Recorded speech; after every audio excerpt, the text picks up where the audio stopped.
खुदावंद यीशु मसीह की सलामती आप सबके साथ हो। खुदावंद आपको बरकत दे और क्रिसमस की खुशियां आप सबको मुबारक हों। आज 2023 और 10 दिसंबर है। खुदावंद आप सबके साथ हो और बहुत सारी खुशियां आपको बख्शे। आज हम सीखेंगे खुदावंद के कलाम में से कि खुदा का कलाम सच्चा है, मोतबर है और ला तब्दील है। इसमें कोई तब्दीली नहीं है। और जो पेशन गोइयां यीशु मसीह के ताल्लुक से की गई वो तमाम पूरी हुई, 100% पूरी हुई। और जो यीशु मसीह के ताल्लुक से कहा गया वो पूरा हुआ। मैं खुदा का शुक्र करता हूं इस बात के लिए। आज हम सीखेंगे यसाया नबी की मार्फत लिखा गया सहीफा 11वां बाब और उसकी पहली और दूसरी आयत।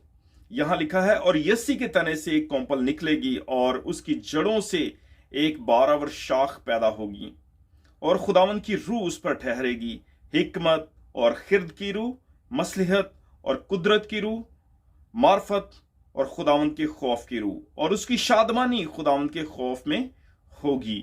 आमीन। खुदावंद आप सबको बरकत दे।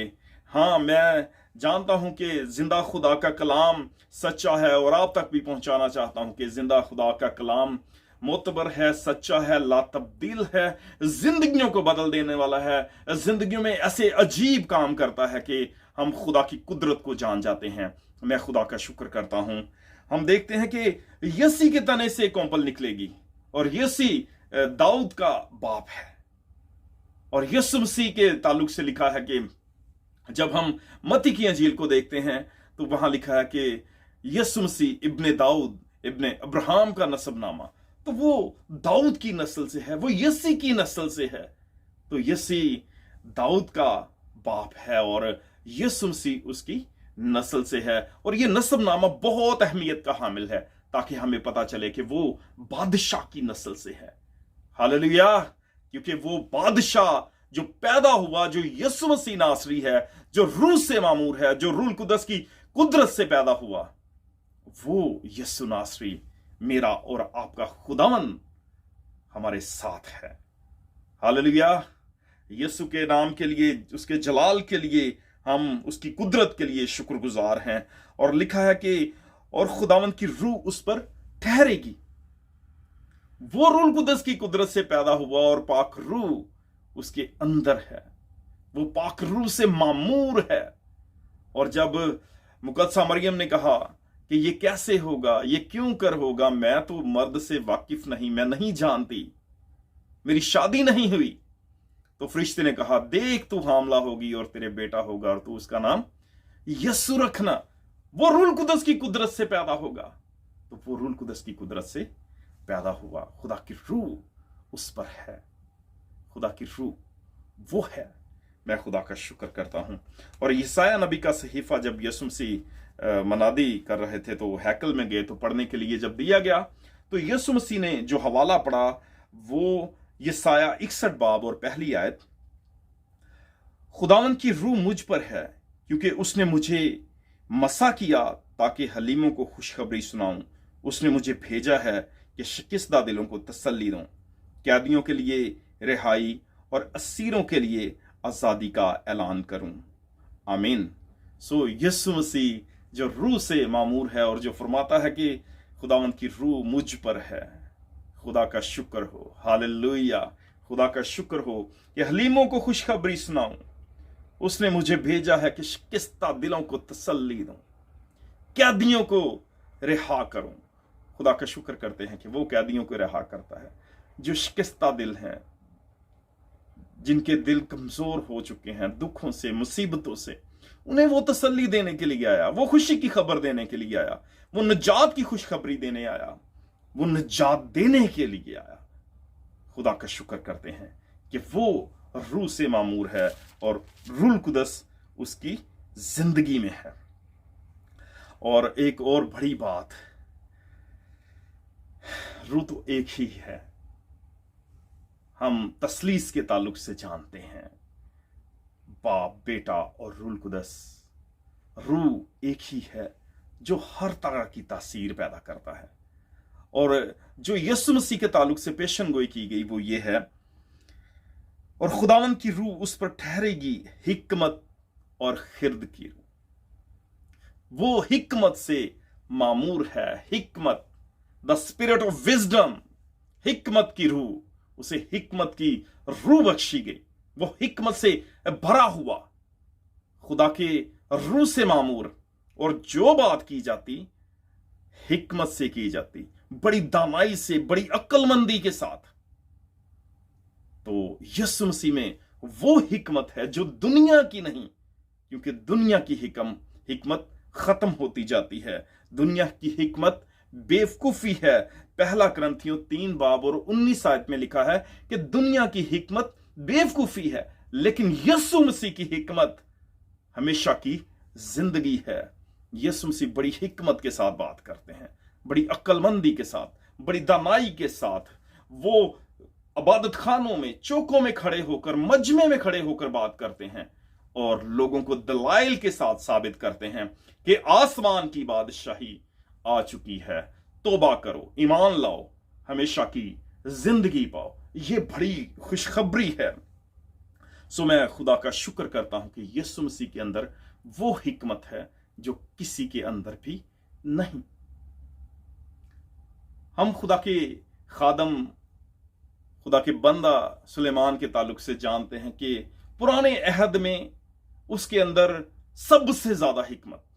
उसने जब खुदा से दुआ मांगी तो कहा कि खुदावंद मुझे हिकमत दे कि मैं ऐसी हिकमत पाऊं कि तेरी इस बड़ी कौम को लीड कर सकूं, इनकी रहनुमाई कर सकूं। और यीशु मसीह के ताल्लुक से मुकद्दस लूका तबीब की मार्फत लिखी गई अंजील 11वां बाब और 31वीं आयत में लिखा है। मैं आपके सामने इस वर्ष को पढ़ूंगा।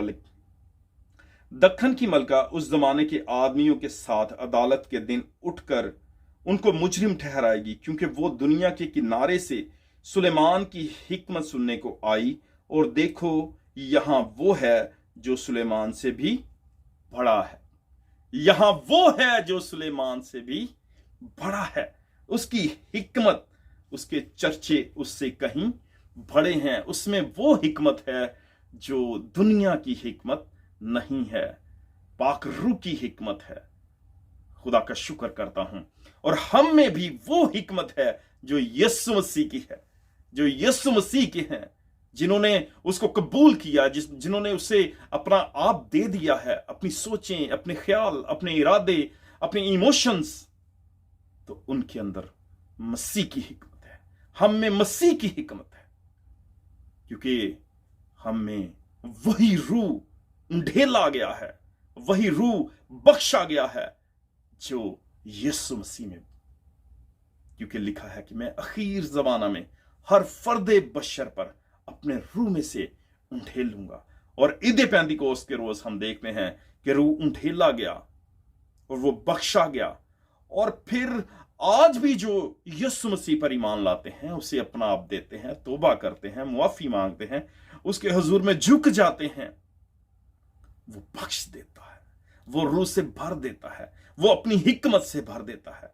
अगर आप हिकमत लेना चाहते हैं, मसीह की हिकमत लेना चाहते हैं, तो मसीह को अपने अंदर कबूल कर लें। मसीह आपकी जिंदगी को खुशी से भर देगा, शादमानी से भर देगा। शिकस्ता दिलों को शाद करता है। वो कैदियों को, जो गुनाह के कैदी हैं, रिहाई बख्शता है।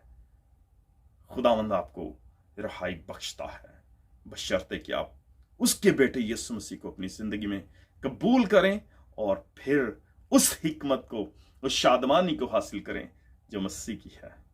आमीन। दूसरी बात जो यसाया पेशन गोई करता है, हिकमत की रूह, और दूसरी बात खिर्द की रूह। हिकमत की रूह और खिर्द की रूह। अब यह खिर्द क्या है? हिकमत है विजडम, अक्लमंदी। खिर्द की रूह अंडरस्टैंडिंग, समझदारी, किसी बात को समझ जाना, देखना, परखना, समझना, अंडरस्टैंड करना, यह है खिर्द की रूह। तो यीशु मसीह के अंदर खिर्द की रूह है। जब वो बदन की हालत में यहां थे तो खिर्द की रूह उनके साथ थी, मतलब खुदा की रूह उनके ऊपर थी और वो जो करते वो खुदा की कुदरत से करते। हम खुदावंद के कलाम में से देख सकते हैं, मत्ती की इंजील में 12वां बाब और 22 से। मत्ती की इंजील मेरे साथ आप निकाल सकते हैं। मत्ती 12वां बाब 22वीं आयत से खुदावंद के कलाम में लिखा है, और सारी भीड़ हैरान होकर कहने लगी, क्या ये इब्ने दाऊद है? फरीसियों ने सुनकर कहा, ये बदरूहों के सरदार बालजबूल की मदद के बगैर बदरूहों को नहीं निकालता। उसने उनके ख्यालों को जानकर उनसे कहा, जिस बादशाही में फूट पड़ती है वो वैरान हो जाती है। हालेलुया। यीशु मसीह ने जब एक शख्स के अंदर से बदरूह को निकाला तो फरीसी समझते हैं कि ये खुदा के रूह की कुदरत से नहीं, बालजबूल की मदद से बदरूह को निकाला है। तो यीशु मसीह ने पाक रूह की कुदरत से उनके ख्यालों को समझकर, अंडरस्टैंड करके, खिर्द की रूह के वसीले से कहा कि ये बालजबूल की मदद से नहीं बल्कि खुदा के रूह की मदद से है, ये खुदा के जोर की मदद से है जो बदरूह निकली है। तो जब लोगों के बीच में खुदा यीशु मसीह है तो खुदा का रूह खिर्द की जो पावर है खुदावंद को यीशु मसीह को देता है, और यीशु मसीह रूह से मामूर है, खुदा की रूह उन पर है, और वो कहते हैं कि उनके ख्यालों को अंदर तक खुदावंद यीशु मसीह देखते हैं कि ये क्या सोचते हैं, ये क्या ख्याल करते हैं। तो यीशु मसीह ने कहा, ऐसा ख्याल ना करो। अगर एक घर में फूट पड़ जाती है तो वो टूट जाता है, अगर शैतान ही शैतान को निकालेगा तो फूट पड़ेगी और वो टूट जाएगा, उसकी बादशाही खत्म हो जाएगी। लेकिन मैं खुदा के रूह की मदद से बदरूहों को निकालता हूं। सो यीशु मसीह ने उस वक्त जो खिर्द की रूह को इस्तेमाल किया, खुदा के रूह ने खिर्द की रूह, वो खूबी अंडरस्टैंडिंग की, वो इस्तेमाल की गई। और अगर आप अंडरस्टैंड करना चाहते हैं, आप देखना चाहते हैं चल क्या रहा है, हो क्या रहा है, करना क्या है, कहना क्या है, बोलना क्या है, किस तरह से चलना है, तो यीशु मसीह है जो खिर्द की रूह उसके अंदर है। ऐ मेरे अजीजों, वो आपके अंदर भी हो सकती है। फक्त ताबेदारी करनी है, प्योर हार्ट के साथ, सच्चाई के साथ, ताबेदारी के साथ उसके हुजूर में आ जाना है, वो बख्श देता है। हालेलुया। खुदावंद की रूह मुझ पर है, यीशु ने कहा, वो रूह से मामूर है। और यसाया ने कहा, खुदा की रूह उस पर होगी, और यीशु ने कहा, खुदावंद की रूह मुझ पर है। और जो तीसरी बात वो लिखा है कि मसलिहत की रूह। पहली बात हिकमत की रूह, खिर्द की रूह, और फिर मसलिहत की रूह। अभी मसलिहत क्या है? स्पिरिट ऑफ काउंसल, काउंसलिंग करता है यीशु मसीह। यीशु मसीह मामलात को देखता है, परखता है, जानता है कि चल क्या रहा है, और फिर काउंसलिंग करता है, हिंट देता है, टिप्स देता है, कॉशन, खबरदार करता है कि अभी करना क्या है।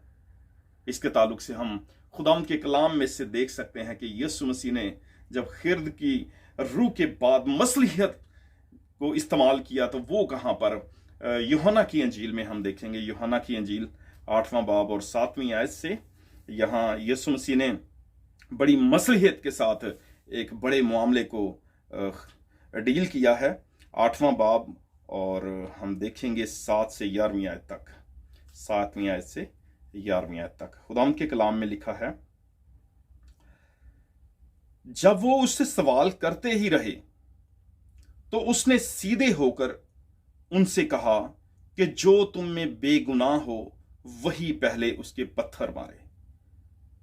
और फिर झुककर जमीन पर उंगली से लिखने लगा। वो ये सुनकर बड़ों से लेकर छोटों तक एक एक करके निकल गए और यीशु अकेला रह गया और औरत वहीं बीच में रह गई। यीशु ने सीधे होकर उससे कहा, ऐ औरत, ये लोग कहां गए? क्या किसी ने तुझ पर हुक्म नहीं लगाया? उसने कहा, ए खुदावंद, किसी ने नहीं। यीशु ने कहा, मैं भी तुझ पर हुक्म नहीं लगाता, जा फिर गुनाह ना करना।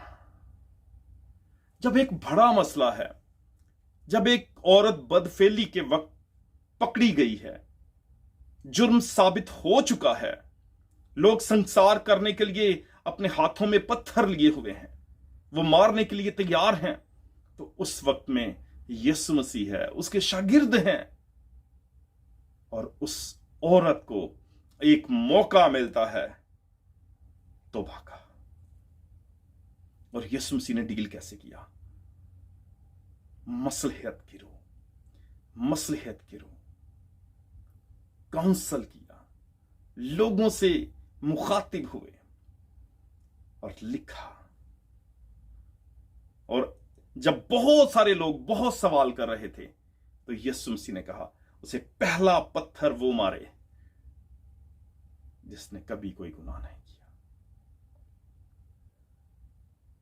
तो कोई ऐसा नहीं जिसने कभी गुनाह नहीं किया। सब ने गुनाह किया और सब खुदा के जलाल से महरूम है। सब चले गए, अब यीशु मसीह है और वो औरत है। यीशु मसीह ने आंखें उठाकर देखा और पूछा, कहां गए? कहां हैं वो लोग? उसने कहा, सब चले गए। किसी ने उस पर कोई हुक्म ना चलाया, किसी ने कोई पत्थर ना मारा। यीशु मसीह ने कहा, मैं भी तुझ पर कोई हुक्म नहीं लगाता, मैं भी तुझ पर कोई हुक्म नहीं लगाता। बल्कि क्या कहा? यीशु ने कहा, मैं भी तुझ पर हुक्म नहीं लगाता, जा फिर गुनाह ना करना, जा फिर गुनाह ना करना। एक मर्तबा गलती हो गई, एक मर्तबा मौत के नजदीक थी, अब गुनाह ना करना। अगर हम में किसी अजीज में ऐसी बदी है, ऐसा गुनाह है जो लोग जान जाएं और घिन आने लगे, और जब खुद का हम एहतसाब करें और देखें कि मेरे अंदर कौन कौन सा गुनाह है, जब अपने गिरेबान के अंदर झांकें कि मैं तो झूठ बोलता हूं, मैं तो बदी करता हूं, मैं ऐबजोई करता हूं, मैं भाइयों में नफाक डालता हूं, मैं लड़ाइयां करवाता हूं, मैं बुरे काम करता हूं, तो खुदावन से कहें, खुदावन मैं तेरे हुजूर में आ गया हूं। और यीशु मसीह साफ कहता है, जा फिर गुनाह ना करना। फिर से मौका है। सो यीशु मसीह को जब कबूल करते हैं तो वही मसलहत की रूह ईमानदारों के अंदर काम करती है, और वो भी बड़े बड़े फैसलों को इस तरह से निपटा देते हैं जिस तरह मक्खन में से भाल निकल जाता है। सो खुदावंद आपको बरकत दे। अगर चाहते हैं कि मसलहत की रूह आपके अंदर हो, आपकी जिंदगी में हो, तो जब यीशु मसीह को कबूल कर लेंगे, यीशु मसीह अंदर होगा, तो जो रूह उसके साथ साथ वही आपके साथ होगा। अभी हम देखेंगे कुदरत की रूह, स्पिरिट ऑफ माइटी, कुदरत की रूह। मेरे साथ निकालें, हमारा हवाला है यसाया 11वां बाब, और यहां लिखा है कि और खुदा की कुदरत की रूह, खुदा की कुदरत की रूह, खुदा का इख्तियार उसके अंदर होगा, जो यस्सी के तने से कौंपल निकलेगी, उसके अंदर खुदा का इख्तियार होगा, वो रूह से मामूर होगा। और खुदा का इख्तियार कैसे उसकी जिंदगी में हम देखते हैं, जब उसने लाजर से कहा, जो 4 दिन का मुर्दा है और कब्र के अंदर है, कफन में लिपटा है, भारी पत्थर उस कब्र पर रखा है, उसकी बहनें रोती हैं, अजीज रोते हैं। यस्सु ने कहा, चलो मुझे मिलना है, मुझे कब्र पर लेकर चलो। तो यीशु मसीह वहां खड़े होते हैं, पत्थर हटवाया जाता है, और यीशु ने कहा, ए लाजर बाहर आ। लाजर कफर समेत बाहर आ जाता है। स्पिरिट ऑफ माइटी, कुदरत की रूह, यीशु मसीह यस्सी के तने से कौंपल निकलेगी, और वो एक बार शाख होगी, और वो कुदरत की रूह से मामूर होगा। और ये कुदरत है, ये इख्तियार है कि यीशु मसीह कहता है और मुर्दा जिंदा हो जाता है। यायर की बेटी से कहा, बेटी उठ, वो उठ खड़ी होती है। बेवा का बेटा जिंदा हो जाता है। कोड़ी पाक साफ होते हैं, बदरू गिरफ्तार आजाद होते हैं, लंगड़े चलते हैं, अंधे देखते हैं, पसमुर्दा शिफा पाते हैं। 38 साल से बीमार ने शिफा पाई। हालेलुया। कुदरत की रूह, वो इख्तियार, वो जोर यीशु मसीह के अंदर है। वो पाक रूह से है, वो पाक रूह से मामूर होगा। तो कुदरत की रूह यीशु मसीह में, और आज भी जो यीशु के हैं वो भी इख्तियार के साथ कहते हैं और बदरूहें भागती हैं, बीमार शिफा पाते हैं, मुजजात होते हैं, और वो भी यीशु के नाम से, क्योंकि वही रूह, वही कुदरत, वही इख्तियार आज ईमानदारों में है, क्योंकि यीशु ने दिया है और यीशु साथ है, पाक रूह साथ है। कुदरत की रूह उस पर होगी। तो हमारा क्रिसमस ये है कि हम उसी यीशु मसीह को जो कुदरत से भरा है अपनी जिंदगी में कबूल करें। यीशु के तने से एक कंपल निकलेगी, वो बार अवर्षा होगी। सो खुदा का शुक्र करता हूं कि यीशु मसीह नासरी जो जोरावर है, जो कुदरत से भरा है, वो पैदा हुआ और उसकी पैदाइश की खुशी को हम मनाते हैं, जश्न मनाते हैं कि बादशाहों का बादशाह पैदा हुआ है। और आगे हम देखेंगे खुदावंद के कलाम में से कि मार्फत की रूह यीशु मसीह के अंदर मार्फत की रूह है। और मार्फत क्या है? नॉलेज,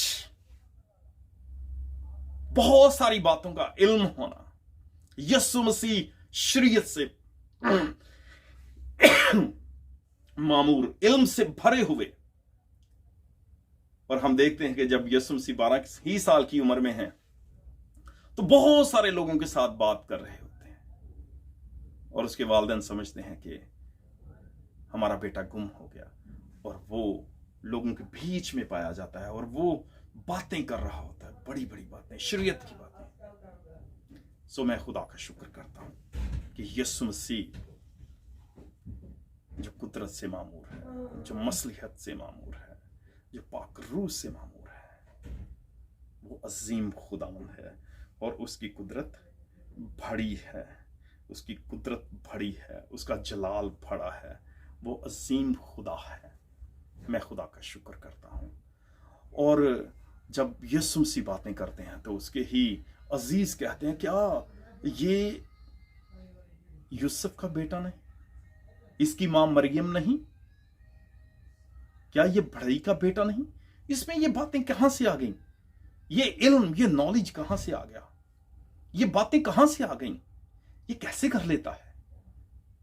क्योंकि वो अभी तक जानते नहीं कि खुदा की रूह से मामूर है और वो खुदा की रूह के वसीले से तमाम काम अंजाम देता है, खुशखबरी देता है, खुदा के जलाल को जाहिर करता है और कादिर मुतलक खुदा के नाम की सताइश करता है। और आखिरी बात, और खुदावंद के खौफ की रूह, खुदावंद के खौफ की रूह यीशु मसीह पर। जब यसाया इस पेशन गोई को लिखता है पाक रूह की तहरीक से, तो ये एक बड़ी बात है कि खुदावंद की खौफ की रूह यीशु मसीह में है। वो बाप की मर्जी को पूरा करता है, वो बाप के ताबे रहता है। सारी सारी रात पहाड़ पर जाकर दुआ करना, खुदा से बात नहीं करना, बाप से बात नहीं करना। और बाप भी कहता है, ये मेरा प्यारा बेटा है जिससे मैं खुश हूं। मैं खुदा का शुक्र करता हूं। और जब यीशु मसीह बिल्कुल जान देने की हालत में थे, तब भी कहा है, बाप तेरी मर्जी पूरी हो। सो यीशु मसीह पर ये पेशन गोई पूरी हुई। वो रूह से मामूर है, खुदा के रूह की कुदरत से खुदा के जलाल को जाहिर करता है। और उसकी शादमानी, उसकी खुशी जो है वो खुदावंद की ताबेदारी में है, और उसकी शादमानी खुदावंद के खौफ में है, खुदावंद के डर में है, खुदावंद की ताबेदारी में है। मेरे अजीजों, आपकी और मेरी खुशी, शादमानी किसमें है? खुदा की ताबेदारी में। आमीन। यकीनन खुदा की ताबेदारी में है। अगर खुदा के ताबेदारी में है तो फिर हमें खौफ नहीं, फिर हमें डर नहीं, फिर हमारी खुशी पूरी हो चुकी। हमारा क्रिसमस हकीकी क्रिसमस है। खुदावंद के नाम को जलाल मिले। खुदावंद आपको बरकत और सलामती बख्शे।